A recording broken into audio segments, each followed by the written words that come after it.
the Ergo Cup is an absolute cracker, as always. Okay, we were actually talking about this earlier. Son of Rest, he's what? He's about £10 well in. He was second in Group 1 last time out. Is he the best bet of all time, or is he one of the worst bets of all time? No, like he's 11-2, and I still think that's probably a bit of value because I've no problem with him running 6 days later. I think he takes his racing fairly well. He does seem to probably run a bit better this time of year. I remember him running at Naas earlier in the season. I think a young claimer rode him, but he was off, like, I think he was actually running off a little bit higher than he is tomorrow, and he travelled unbelievably well. And I'd say he went odds on in running, and he kind of cut out and finished fourth of that. And looking at that, you're like, he's probably better at 5 than 6, but his performance over 6, his handicap form over 6 at his best is good enough to win this race. Yeah.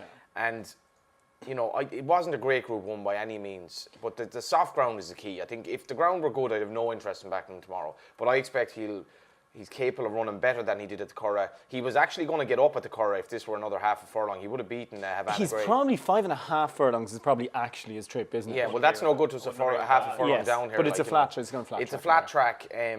You know, Fozzie wouldn't have.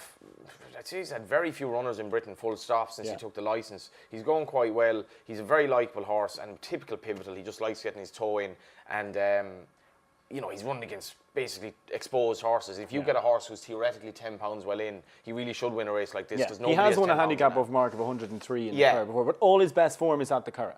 He's been placed in 2 Farm 5s. He's fourth in national stakes, and he won a handicap of 103. I'd have a slight concern his best about performance that, is what I mean. But what I'm interested from DJ, who follows British form more than me, is the draw.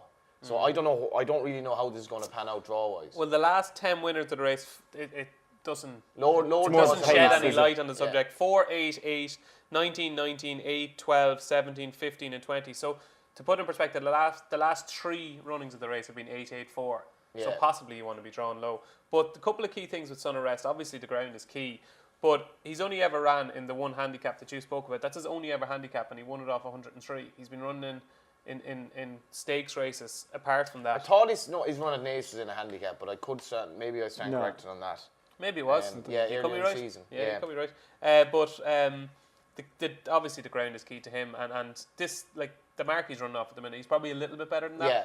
But the horse I thought was too big of a price. I think Son of Rest the most likely winner. But I think G-Force is overpriced. Adrian Keatley, he's had 16 winners at Ayr in his career. It's one of these tracks that he actually targets. And his sole win for the stable since he joined Adrian Keatley from David O'Mara, I think he was with, was on soft to heavy ground. And he's taken the whole summer off. That was at fast Naas, ground. and he absolutely bolted up in April. And, you know, he was fourth in this race 2 years ago off 102. He's a pound lower now. He's booked Clifford Lee for the ride. He's had 4 winners in the last fortnight. He's a good young rider, claiming £3. And the ground, like. Ground is key to him. Likes the track, has ran well in the race before. There's 25 to 1 out there. You know with Adrian, he's had one aim and one aim only for this horse. Saw him at the Dogs lately, actually. Did you? Yeah. It was like, you know, you rarely see... Good character. Yeah, good character, yeah, definitely. Yeah, he knows how to celebrate.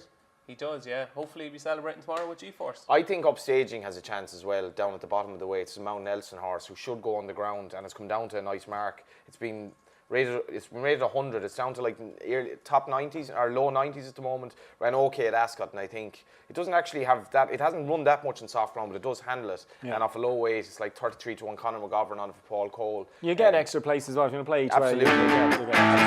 Absolutely.